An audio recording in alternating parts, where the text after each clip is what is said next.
fifth day in a row. The Dow and the S&P 500 posted losses, led by tumbling oil prices and losses in financial stocks. The financial crumble is fueling fears of another recession. Meanwhile, have you looked at the gas prices lately? I mean, it is really the only silver lining in this story. They continue to drop as well.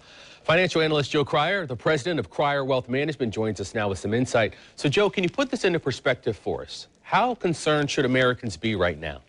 Yeah, it's a good time to be watching your nickels and dimes these days. The jury's still out as to whether the U.S. economy is going to be in a growth pattern for the next 5 years or perhaps a slowdown. And, you know, there's some seasonal stuff going on. Usually January and February are stronger months. This year it started out kind of weak, so there's a lot of fear out there floating around. Federal Reserve Chairwoman Janet Yellen actually testified before Capitol Hill today, hoping to lift investor confidence, but is it working?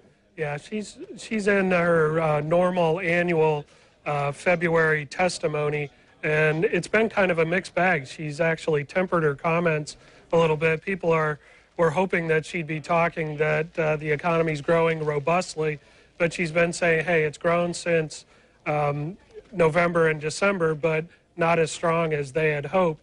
And on the flip side of that, she's still talking about potentially raising interest rates in March or April or May just to get things back to normal a little bit so we can maybe earn a little bit more on our savings and checking accounts. You know, Joe, most people are concerned about, their 401k, their other investments, and, it's been bad for a while now. Should there be a, state of panic right now? Yeah, it's been rough. And, going back to August of last year, the market's been more volatile than usual. And usually what happens in market corrections like this, we say it shakes out the weak shareholders. And 401k participants and retirement plans at work are usually the last ones to kind of pull the plug on their investments. And that's not usually a good idea. Staying the course and having a mix of investments that's not all in the most aggressive choices will get people through this. And if they keep contributing money, they're actually buying things at a much lower price now than they were a month ago. And Joe, as Tarek mentioned, a lot of folks are looking at the dropping gas prices as a silver lining here, but is that a double-edged sword when it comes to our overall economy? Yeah, it sure is, Lindsay. I mean, low gas is great.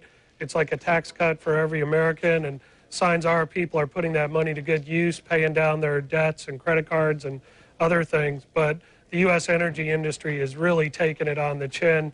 Their profits are down 75%, and there's been somewhere in the area of 75,000 jobs lost along the way. So, eventually the low gas will, I think, win out, but it just takes a little time to play out.